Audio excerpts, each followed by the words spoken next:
Hey students, welcome back to my channel Bansal biology.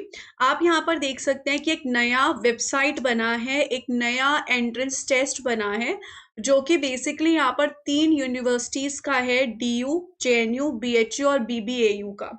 सो ये एक तरीके से आप बोल सकते हैं कि ये सीयूईटी एग्जाम है, इन 4 यूनिवर्सिटीज मिला के ले रही है। अभी तक हमें पता है सीयूईटी यूजी एग्जाम होता है, पीजी होता है, लेकिन अब पीएचडी एंट्रेंस एग्जाम्स भी हो रहे हैं। तो अब आपको अलग अलग यूनिवर्सिटीज के अलग अलग एग्जाम देने की जरूरत नहीं है, आप इन चारों का एक ही एग्जाम देंगे, उसके बाद फिर आपकी यूनिवर्सिटीज वगैरह में काउंसलिंग होगी। तो अगर हम यहाँ पर देखें, हम अच्छे से हर एक चीज को समझने की कोशिश कर लेते हैं। सबसे पहले इनका शॉर्ट नोटिस पढ़ते हैं। 9 अगस्त को ये शॉर्ट नोटिस आया था। आप देख सकते हैं डीयू, जेएनयू, बीएचयू, बीबीएयू का है ये। अगर हम यहाँ पर देखेंगे, जो एप्लीकेशन की वेबसाइट है वो ओपन हो जाएगी 9 तारीख से और लास्ट डेट जो होगी वो 8 सितंबर होगी। यहाँ पर आप देख सकते हो कि अगर आपको करेक्शन करना है तो आप करेक्शन कर सकते हो। कब यहाँ पर एग्जाम होगा, कब यहाँ पर एडमिट कार्ड होगा, वो ये आपको बता देंगे। जो ड्यूरेशन होने वाला है वो 180 मिनट्स होने वाला है। टाइमिंग ऑफ द एग्जाम्स जो होंगे वो सब आपको बता देंगे। आपका जो एग्जाम होगा वो इंग्लिश में होगा। अब ये जो एग्जाम है बहुत सारे सब्जेक्ट्स के लिए है, तो लैंग्वेज वाले जो स्टूडेंट्स होंगे, जो लैंग्वेज में पीएचडी करना चाहते हैं, उनका यहाँ पे उनकी लैंग्वेज में होगा, बाकी सभी स्टूडेंट्स का इंग्लिश में होगा। पोर्टल का लिंक मैं आपको नीचे डिस्क्रिप्शन बॉक्स में दे दूंगी ताकि आप इसके बारे में अच्छे से पढ़ सकें। अगर आप यहाँ पर देखेंगे, सिलेबस अभी तक अपडेट नहीं हुआ है, सिलेबस ये लोग अपडेट करेंगे, तो आप इस वेबसाइट पे आके चेक करते रहना। पार्टिसिपेटिंग यूनिवर्सिटीज में मैंने अभी आपको बता दिया कि इस साल अभी तो 4 यूनिवर्सिटीज है, मे बी नेक्स्ट ईयर इन यूनिवर्सिटीज बढ़ भी जाए, so we never know that, but अभी तो यहाँ पर 4 यूनिवर्सिटीज ही है। इंफॉर्मेशन बुलेटिन में चल के हम हर एक चीज को अच्छे से कवर करने की कोशिश करते हैं। तो आइए हम यहाँ पर देखते हैं। अगर आपको फीस पे करनी है तो जनरल कैटेगरी वालों को इस फॉर्म के लिए इतनी फीस पड़नी पड़ेगी। ओबीसी, एसटी, एससी सबके लिए यहाँ पे अलग अलग फीस है, आप देख सकते हैं। अब नॉर्मली अगर आप अलग अलग यूनिवर्सिटी का भरते फॉर्म तो आपकी फीस ज्यादा होती, लेकिन अब ये चारों यूनिवर्सिटी साथ में ले रही है तो ऑब्वियस सी बात है कि यहाँ पर जो फीस है वो कम हो जाएगी। An applicant can apply for one test paper by paying 1200 rupees or rupees this. Further, for applying additional test papers fee for 800। मतलब आप यहाँ पर एक पेपर के लिए भी अप्लाई कर सकते हो और एक से ज्यादा पेपर के लिए भी अप्लाई कर सकते हो। सो अगर आपको एक से ज्यादा पेपर के लिए, एडिशनल पेपर के लिए अप्लाई करना है तो आपको हर एक पेपर के हिसाब से इतनी फीस और देनी पड़ेगी। अगर हम यहाँ पर देखें, डिटेल्स मैंने बता दिया। 180 मिनट का आपका पेपर होने वाला है, 2 शिफ्ट में आपका पेपर होगा जो आपको अनाउंस करके बता दिया जाएगा। बाकी सारी चीजें ये आपको विद टाइम इन्फॉर्म कर देंगे। अगर आप यहाँ पे अप्लाई करना चाहते हैं, आप बिल्कुल अप्लाई कर सकते हैं। आपको सबसे पहले अपने आप को रजिस्टर करना पड़ेगा, आपको पासवर्ड क्रिएट करना पड़ेगा, सिक्योरिटी क्वेश्चन प्रिपेयर करना पड़ेगा, फिर आपका एक एप्लीकेशन नंबर जनरेट होगा। उसके बाद आपको यहाँ पर अपना फॉर्म फिल करना होगा। आपको personal details, applying for the paper, choosing the examination cities, providing details of educational qualification, uploading images, documents, फिर आपको ये सारी चीजें देखना कि अच्छे से अपलोड करना। तो ये सारी चीजें इन्होंने बता रखी है। फिर आपको यहाँ पर फी पेमेंट वगैरह करनी पड़ेगी, ये आपको बता रखा है। आप ईमेल आईडी और फोन नंबर अच्छे से डालना, क्योंकि ऑब्वियस सी बात है कि वो इंपॉर्टेंट चीज है, उसी पे आपको सारे अपडेट्स आने वाले हैं। अगर हम यहाँ पर आगे चले, आगे जितनी भी बातें बता रखी है, the entire application process for PhD entrance is online including uploading of this. तो आप सब कुछ ऑनलाइन करो, अच्छे से भरो, अच्छे से फिल करो। Candidates are advise to carry only the following. तो ये सारी चीजें जो है, जिस दिन आपका एग्जाम होगा उस दिन लेकर आना। एडमिट कार्ड लाना, पेन लाना, फोटोग्राफ लाना, पैन कार्ड या आईडी लाना, सर्टिफिकेट्स है तो वो सारे सर्टिफिकेट्स लेकर आना। ये सारी बातें इन्होंने बता रखी है। एनडीए के बारे में अब इन्होंने सबसे पहले बता रखा है। Mode of examination, medium of examination English रहेगा, मैंने आपको बता दिया है। स्ट्रक्चर ऑफ क्वेश्चन पेपर्स क्या रहने वाला है, तो question paper will have 2 section. Section 1 will be on research methodology and section 2 will be subject specific. तो पहला होगा रिसर्च मेथोडोलॉजी और सेकेंड होगा subject specific. Each question paper will have 100 MCQ in English only except languages. 100 question होंगे और यहाँ पर English में आपके क्वेश्चंस होंगे। 3 घंटे का एग्जामिनेशन होगा। Candidate can choose a maximum of 3 courses. आप 3 कोर्सेज चूज कर सकते हो। बाकी वो सब्जेक्ट है कि वो एक टाइम पे वो 3 कोर्सेज होने नहीं चाहिए, ये बात है यहाँ पर। अगर हम जाके देखें, the list of subjects given below, subjects नीचे दी गई है। The subjects are divided into logical subject combination with will have a common research methodology. Section A and section 2 will be domain specific. तो सेक्शन 1 जो होगा वो common रहेगा और सेक्शन 2 जो होगा डोमेन स्पेसिफिक होगा. लिस्ट ऑफ प्रपोज सब्जेक्ट्स, तो आप देख सकते हैं कितने सारे यहाँ पर सब्जेक्ट है और सब्जेक्ट स्पेसिफिक क्वेश्चन काउंट कितने रहेंगे वो भी यहाँ पर इन्होंने बता रखा है. तो यहाँ पर इन्होंने बता रखा है हर एक के लिए, कॉमर्स के लिए क्या क्या रहेंगे, आर्ट्स वालों के लिए अगर पीएचडी करनी है उनको, ह्यूमैनिटीज वालों को पीएचडी करनी है, लैंग्वेजेस वालों को पीएचडी करनी है. ये आ गया हमारा साइंस का. अगर साइंस वालों को पीएचडी करनी है, बायोकेमिस्ट्री में करनी है, बायोफिजिक्स में, बायोटेक्नोलॉजी में, बॉटनी में, किसी भी जेनेटिक्स में, लाइफ साइंस में, माइक्रो सिस्टम्स में, किसी में भी करनी है, microbiology, molecular medicine, nano science, physical science, zoology, जिसमें भी आपको करनी है तो उससे रिलेटेड आपके 50 क्वेश्चंस आएंगे. फिर यहाँ पर जो है मल्टीपल टेस्ट पेपर कोर्स दिया गया है. List of PhD courses to be tested under multiple test course. तो ये यहाँ पर इन्होंने बता रखा है जैसे प्लांट पैथोलॉजी का मल्टीपल टेस्ट कोर्स है, प्लांट फिजियोलॉजी का मल्टीपल टेस्ट कोर्स है. तो ये सब इन्होंने बता रखा है.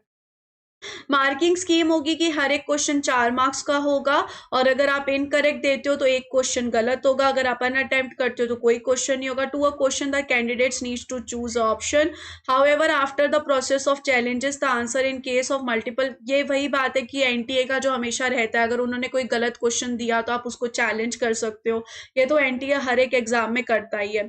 Examination will be conducted on multiple days in 2 shifts per day and the date sheet will be given to all of you guys. Syllabus for PhD entrance at this syllabus would be available on website. तो ये syllabus आपको बता देंगे, आप इस website पे आके check करते रहना, आपको मिल जाएगा. It is proposed that the syllabus for the subject would be based on. So अपना जो normally CSIR का जो syllabus होता है वही syllabus आप यहाँ पर देख सकते हो कि यही syllabus आपका लगभग रहेगा जो अपना CSIR का होता है. तो अगर आप CSI की प्रिपरेशन कर रहे थे या फिर कर रहे हो तो आपको ये हेल्प कर देगा. Time table for PhD entrances जो है, स्केड्यूल फॉर द, ये इन्होंने बता रखा है कि स्केड्यूल तो क्या रहेगा, शिफ्ट 1 में कौन से पेपर्स होंगे, शिफ्ट 2 में कौन से पेपर्स होंगे. तो आप देख सकते हैं biochemistry, biophysics, biotechnology, botany, horticulture, genetics, geology, ये सब डे 2 को होंगे और ये सब डे 2 को शिफ्ट 1 में होंगे. ऐसे ही जूलॉजी जो है शिफ्ट 2 में जाएगा. तो कोई स्टूडेंट अगर बॉटनी और जूलॉजी दोनों का एंट्रेंस देना चाहता है तो दे सकता है. तो ये चीजें आप देख सकते हो. यहाँ पर इन्होंने पूरी लिस्ट दे रखी है शिफ्ट 1 और शिफ्ट 2. तो देख लेना आप किस शिफ्ट में दे सकते हो, 2 पेपर्स देने हैं तो क्या दे सकते हो या नहीं दे सकते हो. एज लिमिट, कोई एज लिमिट नहीं रखी है इन्होंने, कोई भी एज लिमिट नहीं है. However the candidates will require to fulfil the age criteria of the university. तो यूनिवर्सिटी अगर कोई एज लिमिट बताती है तो ठीक है, पर एनटीए की तरफ से नहीं है. आप किसी भी एज के आप अप्लाई कर सकते हो, बाद में यूनिवर्सिटी आपका देखेगी. फिर एससी वालों के लिए 15% सीट्स है, एसटी वालों के लिए 7.5, पीडब्ल्यूडी के लिए 5%, ओबीसी वालों के लिए 27%. ये वही सारी बातें हैं. अगर आपको अच्छे से पढ़ना है, अगर रिजर्वेशन है तो आप अच्छे से देख सकते हैं. इसके अलावा अगर हम यहाँ पर देखें, ये सारी बातें इन्होंने बता रखी है. इसके अलावा चॉइस ऑफ द सिटीज अगर हम यहाँ पर देखें तो अपेंडिक्स 1 में दिया गया, हम देख लेंगे कि यहाँ पर क्या क्या चॉइस ऑफ सिटीज है. Choice of cities test centres by the candidates is limited to the state of permanent address और प्रेजेंट एड्रेस ओनली. तो आपका जो एड्रेस होगा उस हिसाब से ही आप चूज कर पाओगे. NTA will not be responsible for inconvenience due to incorrect selection of the cities. तो वो सब बता रखा है. एडमिट कार्ड आपका आ जाएगा. स्केड्यूल ऑफ एग्जामिनेशन तो मैंने आपको बता ही दिया है क्या रहने वाला है. इसके अलावा अगर हम यहाँ पे कुछ इंपॉर्टेंट इंस्ट्रक्शंस दे रखे हैं तो आप देख सकते हो, 2 घंटे पहले एग्जाम हॉल में पहुंच जाना, सब सही चीजें लेके जाना, ये सारी चीजें इन्होंने बता रखा है. Candidate shell appear eight their own cost, आपको अपने खुद के खर्चे पे आना पड़ेगा. इसके अलावा अगर हम देखें, अनफेयर मीन्स कुछ मत लेकर जाना, ध्यान रखना हर एक चीज का, ये सारी चीजें. The result of PhD entrance of the candidates, ये सब इन्होंने बता रखा है कि अनफेयर कुछ भी नहीं होना चाहिए, नहीं तो वो कैंसिल कर देंगे. डिस्प्ले होगा आंसर की, और अगर आपको कोई गलत लगता है तो आपको 200 रुपये देकर चैलेंज करना पड़ेगा हर एक क्वेश्चन को. The result will be compiled based on final answer की डिक्लेयर. तो यहाँ पर जो होगा आपका आ जाएगा. मार्किंग स्कीम्स मैंने ऑलरेडी बता दी है. पीएचडी एंट्रेंस है ये इन सबका. NTA score, the NTA score of PhD entrance for this would be valid for admission on 2023-2024. Scores and candidates data would be shared with the university he she applied for. Each university will draw a merit list on the score provided by NTA. Evaluation of multiple choice of test paper, तो ये सब इन्होंने बता रखा है। Admission की बात करें तो सिर्फ एंट्रेंस टेस्ट क्लियर करने का मतलब ये नहीं है कि आपका एडमिशन हो गया है। अगर आपको एडमिशन चाहिए तो जो भी यूनिवर्सिटी की चीज़ है वो आपको करना चाहिए, जैसे admission criteria, eligibility, rank in the merit, medical fitness, verification of documents, ये सारी चीज़ें आपको डन होनी चाहिए। Admission are done at the level of central and participating universities for their programs.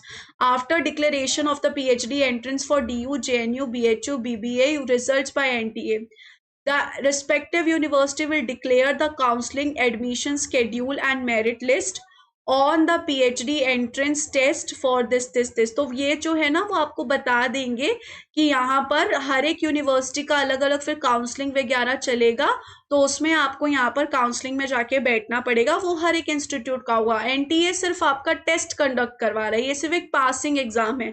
इसके बाद फिर आपका जो भी होगा वो यूनिवर्सिटी वगैरह के हिसाब से होगा। NTA has no role in the selection process, transfer, cancellation, conversion of seats, इन सब में NTA का कोई रोल नहीं है। NTA सिर्फ आपका एग्जाम कंडक्ट करके दे रहा है, बाकी जो सिलेक्शन होगा जो भी होगा वो सब यूनिवर्सिटी देखेगी, उसमें NTA का कोई रोल नहीं है। तो यहाँ पर ये सारी बातें बोल रखी है इन्होंने। इसके बाद अगर हम यहाँ पे देखें तो कुछ सर्टिफिकेट्स यहाँ पर इन्होंने बता रखे हैं कि अगर आपको कोई सर्टिफिकेट्स है तो ये सब। फिर यहाँ पर सिटी सेंटर्स क्या क्या रहने वाले हैं ये आप देख सकते हैं, बहुत सारे सिटी सेंटर्स हैं, तो कोई दिक्कत नहीं आनी चाहिए, इतने सारे सिटी सेंटर्स यहाँ पे अवेलेबल कर रखे हैं। इसके अलावा ऑनलाइन पेमेंट वगैरह देनी पड़ेगी, guidelines for the computer based test किस तरीके से होगा, तो ये सारी है। सो अगर आप यहाँ पे अप्लाई करना चाहते हैं एक PhD एंट्रेंस एग्जाम के लिए तो आप बिल्कुल अप्लाई कर सकते हैं। ये जो एग्जाम है ये हर स्टूडेंट जो है जो अपनी MSc कर चुका है और यहाँ पर वो अप्लाई कर सकता है। जो बेसिक परसेंटेज होते हैं वो तो NTA भी मानेगा, बाकी जो भी स्टूडेंट है जो PhD करना चाहता है वो यहाँ पर इस पोर्टल के थ्रू अप्लाई कर सकता है, एग्जाम क्लियर कर सकता है और उसके बाद जो भी यूनिवर्सिटी का रहेगा प्रोसीजर उस यूनिवर्सिटी के थ्रू वो अप्लाई करके आगे जा सकता है। यहाँ पर इन्होंने एलिजिबिलिटी में भी स्पेसिफिकली क्या कहा है हम देख लेते हैं। For admission for universities through PhD entrance for DU, JNU, BBO, the existing policies regarding quota, category, relaxation, qualification, वो जो रिस्पेक्टिव यूनिवर्सिटी का होगा वो रहेगा। As the eligibility criteria for the admission may be unique for every university, the candidate should visit the university website to website to which they are applying for their respective course। तो आपको यहाँ पर देख लेना एक बार universities में जाके कि उनकी एलिजिबिलिटी क्या रहती है। Before applying, the candidates are advised to satisfy themselves that they possess the eligibility criteria laid down by the university they are applying to. Mere appearance in the entrance test or securing pass marks at the test done not entitle a candidate for the admission। तो ये बात आप देख लेना, universities की website पे जाके आप देख लेना कि जो जो मिनिमम क्वालिफिकेशन होती है वो आपके पास होनी चाहिए। मेन जो क्वालिफिकेशन होती है वो तो हमारी MSc होती है। सो आप एक बार चेक कर लेना अच्छे से। इसके अलावा गाइज अगर आपको मेरे साथ CSIR के लिए पढ़ना है अनअकैडमी पे तो एक स्पेशल ऑफर चल रहा है जिसमें आपको 20% डिस्काउंट मिल रहा है। ये ऑफर आप अवेल कर सकते हैं बंसल बायोलॉजी कोड यूज करके without any space. Wish you all the very best guys, take care, bye bye.